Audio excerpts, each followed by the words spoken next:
Awesome, awesome. Thanks very much for joining us today. I'm really looking forward to chatting with you, and we've walked a long road together over the last couple of years, from the Center for Human Performance Sciences days up until now, where we've got you working with the large majority of our high performance teams. I think it's an area within sports science and sports performance that is often overlooked, but if I had things my way, your name would be the first name on the top of a support staff list that I would write down if I was in a position to get people involved with my team. So once again, thanks very much for joining us. It's an absolute pleasure having you on here. We're going to jump straight into it, ladies and gentlemen. We're going to move on to our first slide, where we're gonna chat a little bit with Eugene about his coaching journey within the psychology space and in the performance psychology space, and kind of where he came from, where he is now within the Marty Sport setup, and in the business world, and we can also chat a little about his more recent how would you describe it? Entering into the international cricket market, working with our SA Under-19 teams. That was at the World Cup, as well as our Proteas women's team, which I know is a very special highlight for him. So Eugene, over to you. Yeah, Grant, just a little bit of background. My passion is people. My mom was a nurse, and I think when I saw her, the way she worked with people, my dad was a builder, so he worked with tools and cement, and I knew from very early on, I think people is going to be definitely where I'm going to head into. And growing up, it was a choice of becoming a teacher or an architect. Mm-hmm. 22 years after being qualified as a psychologist, really enjoying the space that I hold with great reverence at Marty Sport. People is my passion, and I tell you, there's no one day that is boring at work. Yeah. Because I can work with the same people for season in, season out, and even they evolve. So I'm always on the edge of my seat, always curious, and always learning. So very excited. Very hectic, but very excited. Awesome. And we got you. I mean, you started with us back in 2013, when the high performance programs were kind of first starting. And I know one of the teams that's very close to your heart. Not saying that all of them aren't, but this one was probably one of the first ones. With a very special head coach and a very special bunch of guys, was our Marty's Rugby Sevens team, working with Coach Miyagi, or Ian Campbell McGeechy. Your experience working with the Sevens side, I know it was an environment where you had a huge role to play in cultivating a very loving and caring environment within that group of players and management. How was that in the process that you kind of went through in helping to shape that team into a fantastic team, and it's been able to stay that way for many years? Yes, Grant, that for me was my first kind of big outing. I think what was very interesting, I think the first thing I want to say just about being a sports psychologist, I'm part of a link within a chain of services. And when it comes to working with hearts and minds, like working with Miyagi and the Marty Sevens team, it's a real responsibility, because when a head coach invites you in, because part of my job, and this is the edgy part of the job, part of my job is to build a safety space for the team. Yeah. Part of my job is to build a safety space for the coach. But I'm probably one of the only people in the value chain that works with a team and a head coach where I can also have a hot seat conversation with a coach. Because if a coach decides, "Hi, Eugene, please come on board. We need a safe space. We need a value system for the team. We need key performance behaviors." And I'm the only one that could potentially say to him, "Look, Miyagi, you stepped out of line there. So in many ways, I'm the mentor to the head coach. I'm the brother to the head coach, and I'm the uncle to the team, you know. So it's a very edgy area and an exciting area, but it comes with extreme responsibility. Yeah. A player will be unhappy, a player will be sad, a player will be frustrated, and I will be the one he comes to. And normally it'll be the physiotherapist who gets to do the kind of basic counseling on the massage bed or in the rehab sections. So when I joined the Marty Sevens group, we were obviously the baby brother to the very fantastic, the Marty's 15s team, the varsity team. So we had a lot of work to do to get our systems up. So there were three things that I offered Miyagi, which was very important. I said to him, look, as a head coach, I always say this to head coaches, I don't want to be a head coach. Because if the team loses, your name's like up there, not the captain, not the star players, not the front row, not the locks. So being on the billboard of a team, I offered him, I said, look, you will have a safe space with me. And I think it's very important, Grant, that coaches have a safe space and that they understand that they can come to the team psychologist with their aches, their scars, criticism outside, and to take care of their own wellness, So it was my first and foremost priority, actually, at the top. How are you doing? What do you need? How can we make you shine? Because that will trickle down into the system. Yeah.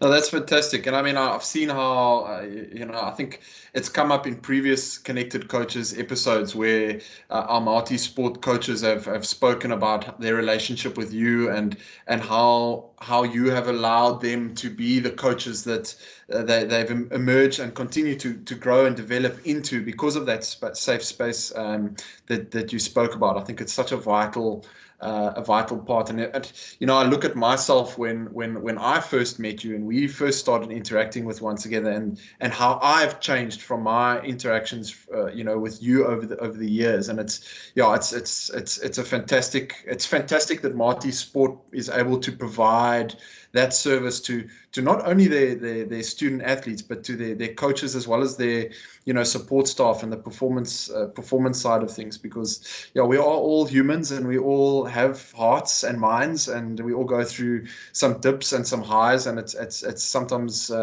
needed just to offload and have somebody that's created a safe space. So it's fantastic that Marty Sports are able to provide that to their student athletes and their staff. Your work within the business industry and leaders within business, how is that different from working with sportsmen or working with support staff that are involved in the sports industry? Is there much of a difference? Is there some similarities? How does that look for you? Grant, it's for me, it's about peak performance, and like sport, businesses have a scoreboard. Like sport, businesses have a team. And like sport, and specifically with teams, there's a culture and a value system, and those are the four things where I operate in.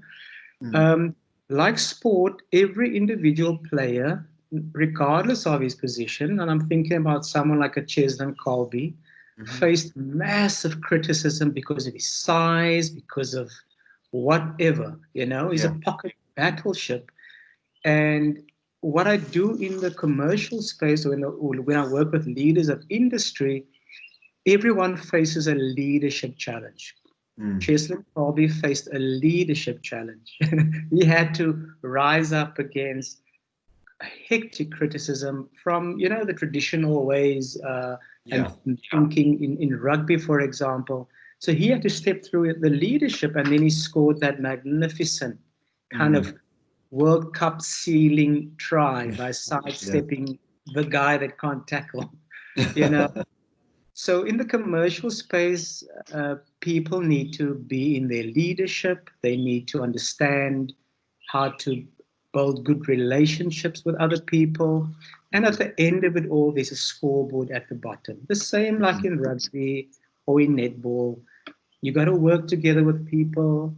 You got to be relatable, and you got to be a leader in your space. If you're the lock and I'll be the scrum half because of our respective size dimensions, I must lead my area at the base of the scrum.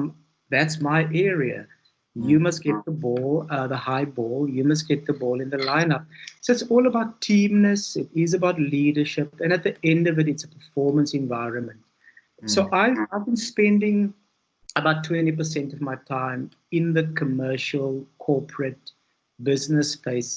Because what it does for me, it keeps me alert. I learn a lot of things that I can translate into the sporting environment. Yeah. But I must say to you, the fundamentals are the same. It is about performance, It is about relationships. Yeah. And Eugene, what I know that you are an avid cyclist, and for any of the attendees out there, if you follow Eugene on social media, particularly Instagram, he takes the most incredible photos on his adventures on his bicycle. I'd really recommend that you go give him a follow just to see what this man gets up to on his bike. It's incredible.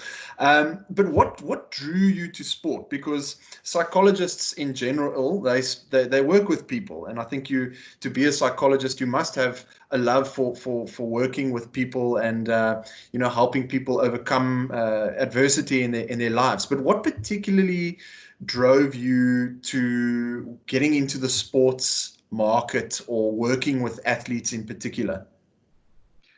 Grant, it's a very interesting story. I grew up with asthma, so I couldn't run. So I became like highly intellectual as a boy. So real high performer at school, cognitive ability, artist, all of that. And so my mom, being the nurse that she was and the wise woman that she was, she said, why don't you go swim and give your lungs the ability to grow, to strengthen, to invigorate. 4 years later, I earned provincial colors in backstroke. I became a backstroke specialist. So I had to overcome a lot of nervousness, fear, limitation around sport. The second part that really gets me into sport is I'm all about sport is about performance. It is about medals, but it's also about growing good people. And sport is such a fantastic vehicle for teaching the young adults of today about discipline, courage, being egoless, serving the team, being on time, all those fantastic values for life. Yeah. And that was so easy just to translate my philosophy of life into the cauldron of sport, And finally, I'm a South African, and as you know, like you are, we are sport before, we love, so it's part of my identity as well as a South African. And those three drivers get me up in the morning, people, my own capabilities as an athlete. And I think I wanted to say to you, just as a tail end to this, the reason why I cycle like a mad man is if I can't be disciplined, who am I to tell you as an athlete that discipline is the foundation of your success? If I can't train in cold weather, in hot weather, go up mountains, hurt my ankle, sprain my calf, how am I to explain to you how to get through an injury slump? So I believe walking the talk is very important because that makes me more believable and more effective, So cycling for me is, I go out there and clear my head, but it's also very important that I understand the burdens, the pains, and the grind that comes with being an athlete. Yeah. And then Eugene, you're finally getting the final point, the call up by Cricket South Africa to come and consult with the Proteas women's team, as well as then the SA under-19 youngsters. How was that for you, and that experience of working in that environment in a very unique sport that cricket is, being a team sport, but it's a team sport that involves a battle of individuals, being a batsman versus a bowler, and it's a very unique space to operate in particularly in the performance psychology realm. How was that for you, and working with the national teams? Grant, many thanks to Ilan Groenewald and Sean Sermon. The call came to Marty's, and I think it had a lot to do with our success as a Marty sport outfit, and Cricket South Africa was looking for somebody that can work effectively with women teams. So I've been working with Marty's hockey. I just started up with the netball. It was really becoming a powerful force. So it's been a wonderful opportunity. To feel the flag on my chest is, I felt if this was my last day and I have the South African flag on my chest, it was such a privilege and an honor. And of course, the women's team did very well. They came close to knocking out Australia in the final. It was a rainy, cold day in I think it was Adelaide or Melbourne. I'm not sure. I can't remember. So operating at that level is very, very special. I've got the visual motor skills of a gorilla. I couldn't swing a bat to save my life. But cricket, again, it is about discipline. It is about team synergy. It's very important. And of course, it's a highly, highly mental game. Whenever there's a small ball involved, your mental landscape as an athlete must be so calm, tranquil. And of course, the discipline day in, day out to stand under the hot sun and face 1,000 balls to prepare. That for me was a very good fit in terms of getting them ready. I've got a soft spot for the women's team. Being a woman, we've got one mother in the Protea squad. But being a woman in sport, special mention to the conditions around two-tier salary systems, gender-based violence, all the nonsense around sexism in sport. I really enjoy the journey with them, and it's a huge honor to have a powerful women athlete that have to have a strong face and a strong mask in the public to sit with them and go through the dips, go through the peaks. So that for me has been, I think 2019 for me, Grant, was for me like such a big year to represent and support those two national teams.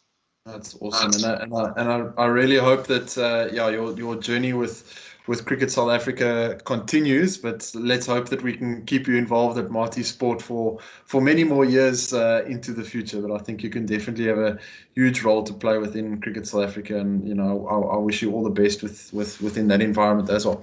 We're going to move on to the next slide, Eugene, and we just want to speak here about your coaching philosophy. And when we got together yesterday, you spoke about that you basically your philosophy surrounds three points is where you base everything from. Would you like to just take us through those points? Yeah, fantastic, Grant. I think that I think one distinction I want to make is, and this is why my job is so lovely. It's and I say lovely because I've got to stay so awake. There's no individual. There's no one way to success for an athlete. So every athlete, even within a team environment, I got to be very careful, and I can't do a one-size-fits-all approach. Not all fast bowlers are the same. Not all javelin throwers are the same. But I think from a three-point philosophy, and there's so many philosophies, but I think from a student-athlete point of view, the kind of wannabe elite or the sub-elite athlete that we have at Marty Sport. The first talking point was about wellness, and I really feel that if an athlete cannot be peaceful, how can they perform? If they are not well, if they're not fundamentally happy, tranquil, and and that the rest of their life is fairly calm and organized, I think that's when we can get the best out of an athlete.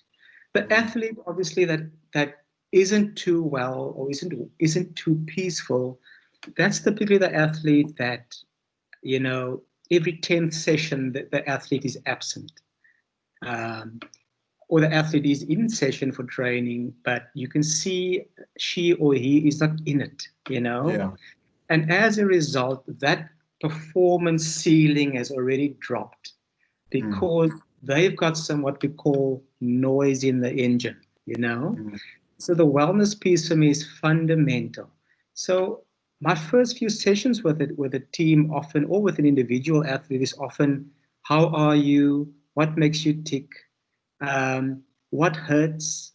And what's in the way of you fulfilling your potential? You only have 10 years of competitive hockey, swimming, rugby. How do you want to play this out? So I always first do the wellness check. And I think that's always something that I also always encourage head coaches, Yes, I know you've got your playbook, coach. I know you've got your playbook. That's great, lovely, First ask your athletes how they are, because that will be your clue. Because if they're not well, they're not feeling stable and healthy and have relative peace of mind, you're not going to get the Ferrari out of them. You're going to get the very tired Toyota, Yeah. So the second thing for me, which really excites me and is hell of a challenging for me, and I'm also speaking about, the road to success, Grant, and I'm just making this, people think that to get to the peak in sport is a straight line, But resilience actually where life meets your plans, Yeah. So, and I always say to an athlete, look, number one, you don't have a right to win. You're not entitled to winning because you trained hard. Some days you're going to win, some days you're going to lose. But resilience is the ability to learn from your mistakes. Resilience is also the ability to die again and again, broken, go to bed, maybe with a tear in the corner of your eye. But if you can't get up in the morning, rest a bit, but get up in the morning to fight another day, you will only get so far in terms of capability. It is integral. And I'm always thinking about this one athlete that I worked with, constant knee injuries. As soon as she gets going, she would break down. She was a star tennis player. And she just had this, she was like a zombie. She always got back up. And just one day, the knee started working fine. And she had a breakout game. And she was able to compete and turn professional. But if she didn't have the resilience, and she would say to me, Eugene, can we talk? When I get that WhatsApp in the morning, can we talk? Then I knew after 3 seasons with her, it's going to be, I went to the doc, I had a twist, my ankle acted up again. And my 80% of my work was with her to stay resilient, to bounce back, to follow treatment, to be patient, and almost like some kind of bloody mystery, the knee just stopped. She was fine. It was conditioned. It was rehabilitated well. And she just flew. But I think the big piece around resilience is, and I always say this to athletes, you got to be able to drop down 99 times and get up 100 times. It's an old Japanese saying. And that's, I think, where many athletes, they just don't have the grit, Grant. And I'm sure you've seen athletes like, wow, if he could only just persist, he will get there. You can see the inherent talent or the general capability of the player. And then one day he stopped because he couldn't get up that one day,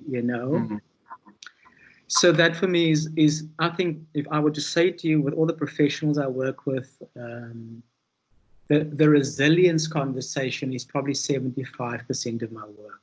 Yeah. because that's just the up and down of sport. Yeah. The final piece is character. I do believe that, if we see the sprinter in the blocks. He's going for his 200, but behind him there's a wall of people. There's his family, his head coach, his physio, his massage guy, his doc. And I do say to an athlete, please don't be a dickhead. Don't be arrogant. You got to be able to get along with people, be relatable, add value. Don't be a snob. Be ethical as well, but be somebody that other people want to work with, because you're not going to get there on your own. That's how sport works. You see that the sprinter alone in his blocks or her blocks, but I know there's a wall of people that supports that person. And if they weren't there, that sprinter won't even get to World Champs or won't get to Tokyo 2021. So character for me is very, very important. When we work on what I call the maturity and the professionalism of the athlete, that they get, or that he or she gets, that if I don't grow myself beautiful as a human being, people will distance themselves and they wouldn't want to be associated with my brand. So you can see 3 points. There are 3 very distinct areas for me that makes up the complete mental package of a high performer. And I would assume then that these 3 kind of areas, because you were talking through it, and I was thinking, well, that's definitely relatable to a head coach, and this would be relatable to a head coach. So similar things for coaches out there. Your interactions when you're working with head coaches, would these 3 points be similar themes or areas that you would look to work on, with coaches? Absolutely, Grant. I think my philosophy is that I do treat coaches as a high-performance athlete as well. They must be fit, because if they're fit, they're exemplary. They're able to keep up with their athletes. And I think secondly as well, when it comes to character, coach, what is your value? What drives you? What gets you up in the morning? And when we have a value as a coach, a value system, we can be more consistent as well. I often see coaches are so inconsistent, they're moody, the athletes don't know what to expect. Are we going to have a mushroom cloud today, or are we going to have a Buddha, Where a coach can sit in his car before he gets to the training room and says, what are my values? Why do I do this as a coach? I love the game. I love people. I want to unlock the best in people. Sit in your car, say that mantra, then you get out there. So for me, a coach must be healthy mentally, strong physically, and of course, a coach must be bloody resilient. Because those media interviews, oh my word, everybody wants to speak to you when you won. Nobody really wants to speak to you when you don't have the silverware. So resilience is essential, an essential tool or a disposition for a coach as well. Yeah, I think one of the things that I've picked up from you over the years was to always be there as a member of the support team or the sports science team, to never forget about that head coach, and I've touched on it in some previous ones about that coaching can be an extremely dark and lonely place, especially when things aren't going well. So that's definitely one of the things that I've learned from you is to always to just check in with the coach and make sure that they're all right, especially on tours or at tournaments. It's vitally important. Okay, we're going to move on to the next slide. Thanks, Eugene. I think there were a couple of cool tips that if there are any coaches that are watching, I hope they jotted them down, and they can look to try and apply them within their settings. Eugene, working with student athletes, we both know that it's a very unique environment to work in. They're filled with characters and different personalities, and these are young people that are learning about themselves and enjoying life, while also trying to be the most professional amateur athlete that they can, because that is just the environment that they're in. What have you found to be the interesting dynamics working within student athletes, compared to your work with professional athletes that you may have worked with in the past? What makes it special for you? I think, Grant, I think the one thing that I call them sub-elite athletes, because they're not quite elite. They're not professional. Let's call them semi-professional, definitely semi-professional. And I've got a high degree of respect for the semi-professional athlete, mainly because of the whole wheel of performance, which is academic, and then there's social life on this side, and the third axle obviously being sport. So I've got a lot of deep found love and respect for an athlete that wants to really, really throw around his or her weight in a very serious way in sport. And just what I call the total load, as a sports scientist, you all know, you get your training load. For me, it's obviously the mental load that I work with the student athletes. And that mental load is social responsibility, academic responsibility, and then, of course, their performance responsibility as part of the student kind of scholarship environment. And we haven't even mentioned family responsibility, because that's another layer in there.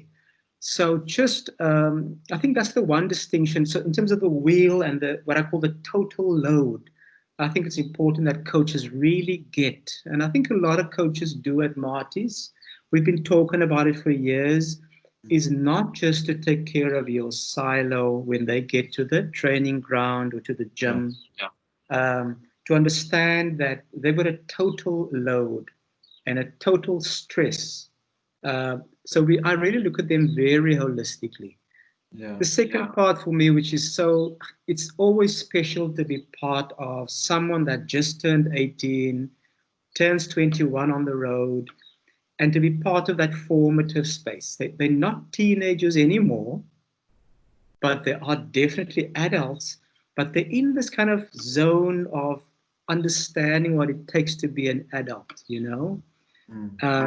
and that for me is what I call holy work, to be part of someone's journey as they're still developing their identity. That for me is also quite a special place to be in at Marty School. Eugene, have you got any stories from tours that you've been on? Because we are lucky that Marty Sport does allow for you to travel with some of the teams to tournaments, whether it's a USA competition or a varsity sports or a varsity cup. Have you got any stories or highlights, or even lowlights that potentially happened at a tournament or while you were on tour that where you had to intervene and there was a turnaround, or you took a lesson out of something that you're applying into how you work with athletes and coaches now in 2020? Grant, for me, when you're on tour, I've got two examples. The one trend that I would say often happens. Often we have university tours in December, and December, it's party time, it's holiday time for the average student. So there's often the story of the guy or girl athlete that they're on the verge of a breakup because the boyfriend or the girlfriend is in Plettenberg Bay or on the farm or at the beach, and he's aware, and this is the one situation I had while in Durban with a rugby team, he's aware that she is there with another guy, so, and obviously in a sevens team environment, we don't have a pool of players. We only have 7 guys and maybe +4, +5. So he was one of the star players, and I had to spend a lot of time on the hotel stairs trying somehow magically for him to focus on the semi-final while he's nursing a possible breakup and feeling very insecure. And so that was just a little story of, I couldn't talk about the game. I couldn't talk about his role. I just had to effectively hold his hand because he could feel his girlfriend was slipping away.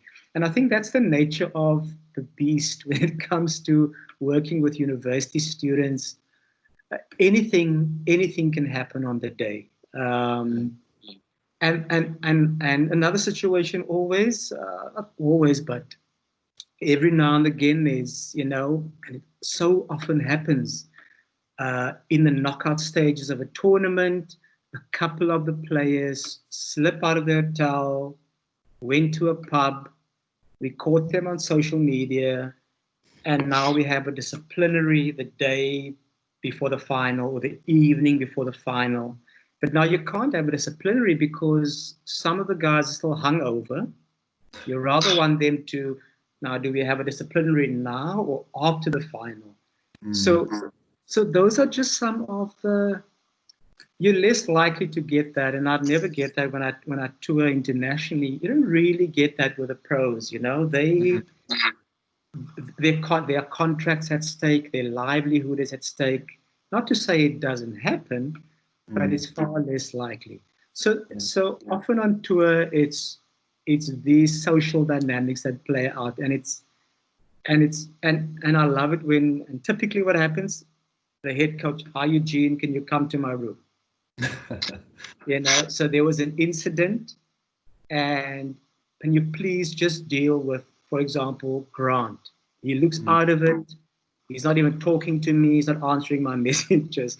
So I have to go and create an intervention. And I think that's the job.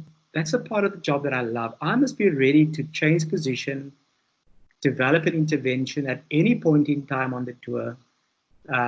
And it could be of any nature as well. So there's always something going on. Yeah, I can also remember how influential having you around on tours was for you to be a soundboard for a captain of the team.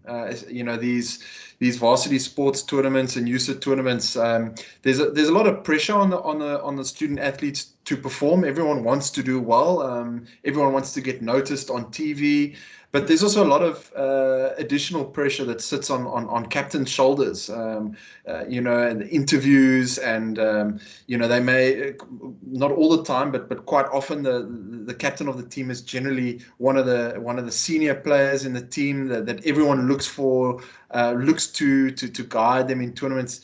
How important is that interaction for you with captains while on tour, and also just checking in and making sure that they are well and are doing well at the tournament? Sure, Grant. Captaincy, it's another leadership position. I mentioned about leadership positions earlier. So what we've been doing in the multi-sport environment specifically, and in other setups that I work in, is we've developed a circle of support or a leadership team. Because the captain can wake up one morning and feel fluey. Or have a stomach bug, which often happens on tour, as you know, with hotels and buffets and all this. So one of the main systems that I always have in place for the captain is who is his 2 IC, his 3rd IC, and his 4th in charge. So have that quadrant of support for him or for her, And I think that really, really helps. So when we have to make key decisions, on-field decisions, the captain may not even be on-field, but then there's another leader in his or her boots that can take the team forward. So for me, the old myth of there's our talisman captain and blah, blah, blah, and he's going to take the team forward. I think for me, that's old psychology. That's old team kind of formation system work. I think the new system for teams is to have a leadership group. But being a captain, sure, there's always 3 things that I say to the captain. And often when a new captain is appointed, the coach will say, Eugene, I'm thinking about, for example, having Sean as a captain. What do you think? that's always one of the kind of dilemmas. And I will say to him, Coach, what's your criteria for a captain? And my criteria is obviously he's a natural chosen selection for the team. There's no doubts about his capabilities. Number two, he's got empathy. He's not just a Clint Eastwood or a hard driver and run through walls.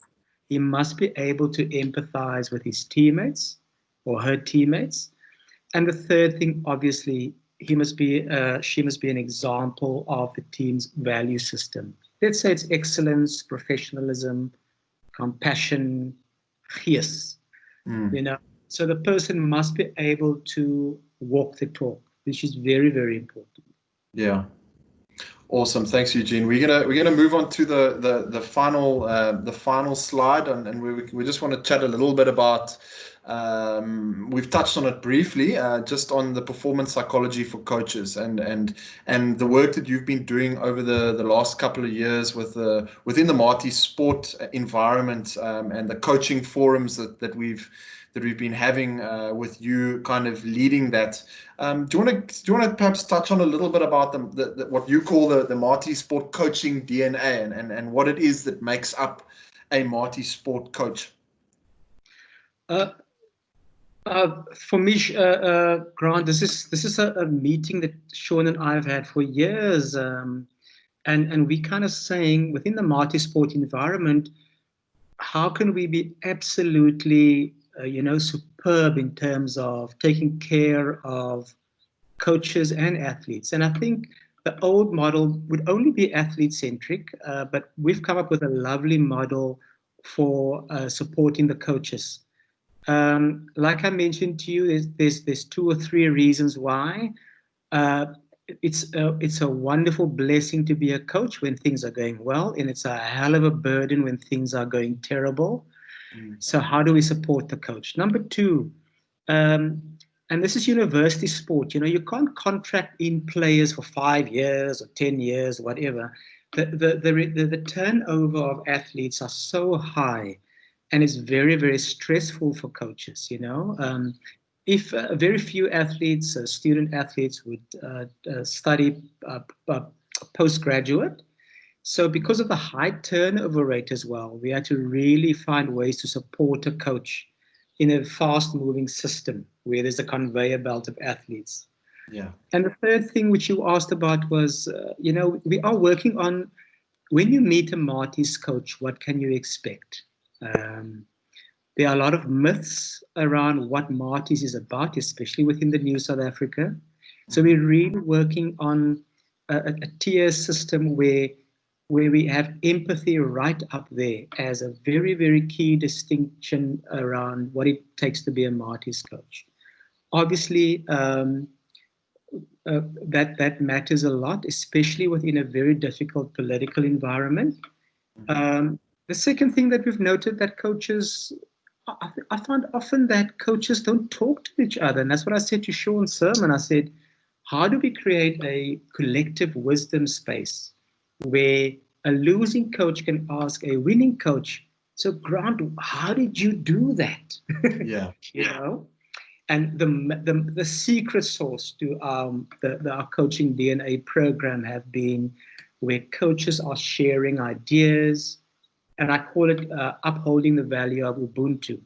Where you're not alone as a coach, you can ask anybody for anything on the coach's platform, tools, tips, tricks, advice, support.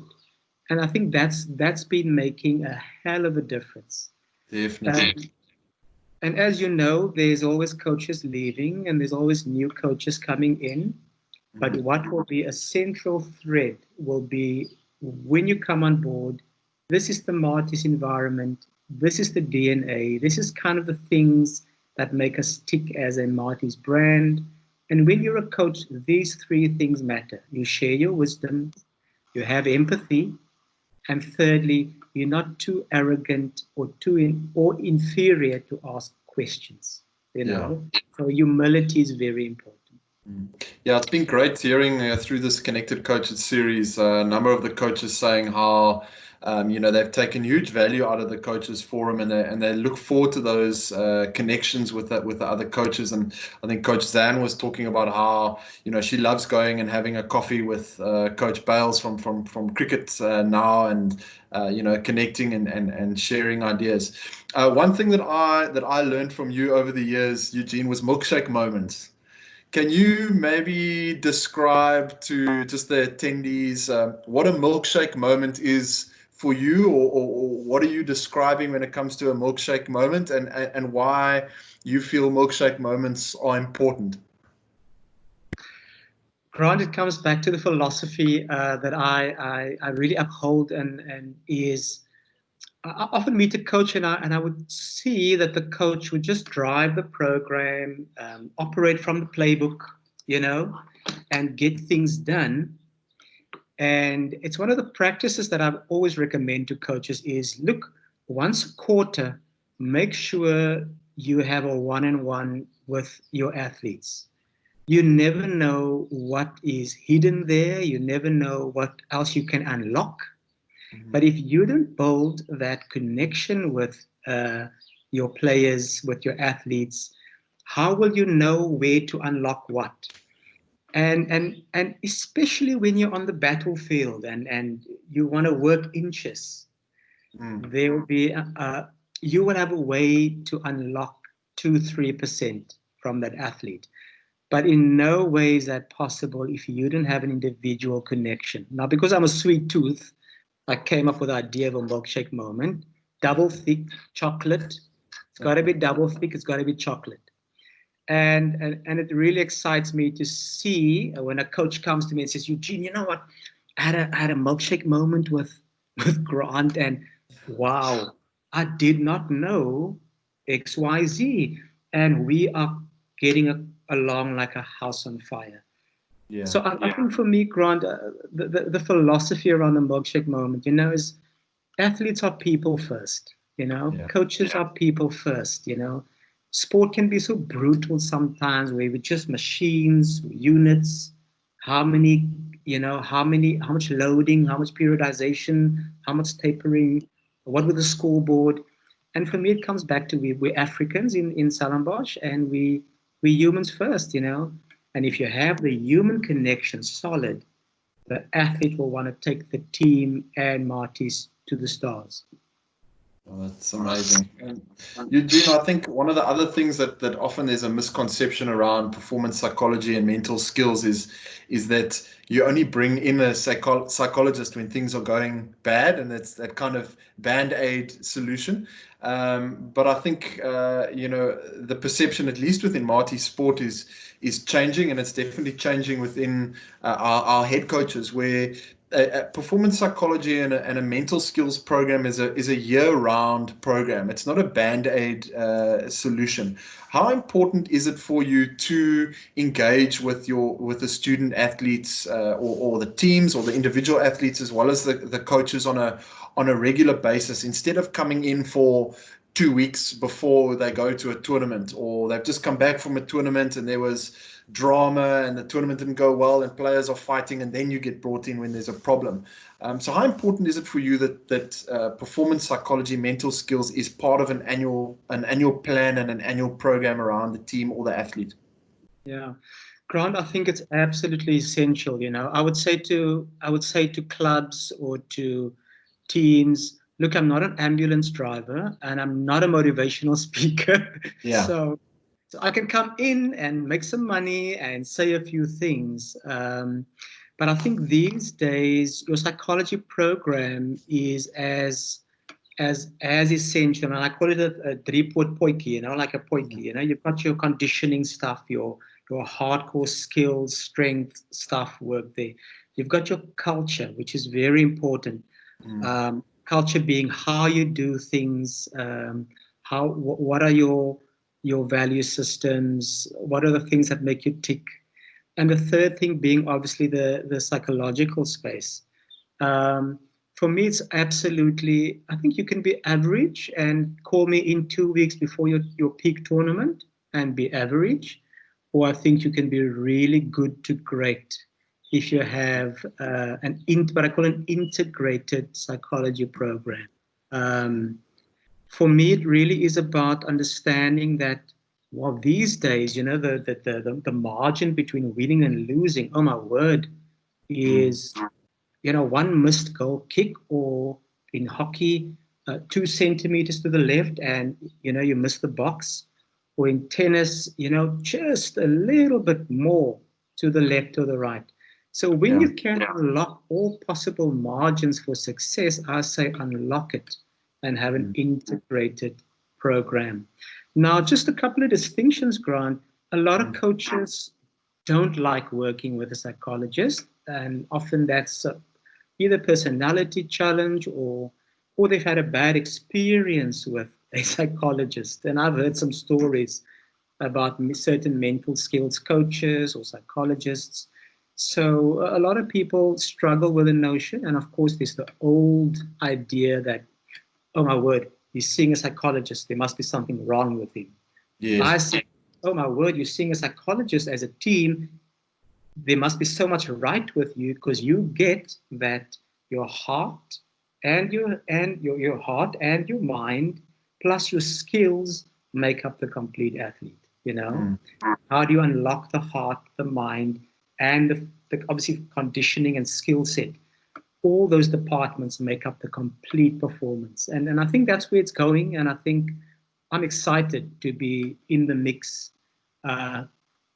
with these conversations. Yeah, and your time, during this lockdown period, and it's obviously been a very stressful time for everyone, from all walks of life. And I think all of the struggles that the students are going through, having to suddenly shift from attending lectures to now having to do stuff online, and for the first time ever having to write exams online, and for our student athletes, the ability to train like they usually train, and to be around their teammates and that sport environment. They probably attach a large amount of identity as to who they are as people to their sport. How has your role shifted now during this time of lockdown? It's been a very unique situation, and you're staying connected with the athletes as well as the coaches. Have you managed to do much work and connection with them during the lockdown? Grant, I actually have been very, very busy. There's been kind of 2 or 3 areas of intervention. The one is a lot of people wanted to retire from sport this year. Just because of the pandemic and because of life, and because normally an injury break is, say, maximum 12 weeks, but we didn't even have foreseeable sport, So I've had to deal with a lot of, let's call it, motivational, morale boosting conversations, and a lot of athletes searching for, do I continue? But this athlete would be 20 years old, swimmer, breaststroke specialist, a lot of potential. So I've had to deal with a lot of early retirement conversations. Another conversation that I had to deal with, obviously, is the stress of the pandemic. One of the athletes, track and field athlete, she's a thrower. Her mom was tested positive for COVID-19, and she had to take care of the home, and her mom was in the bedroom for 2 weeks under quarantine. She had her exams on this side, so a lot of it was basic stress reduction programming for a lot of athletes.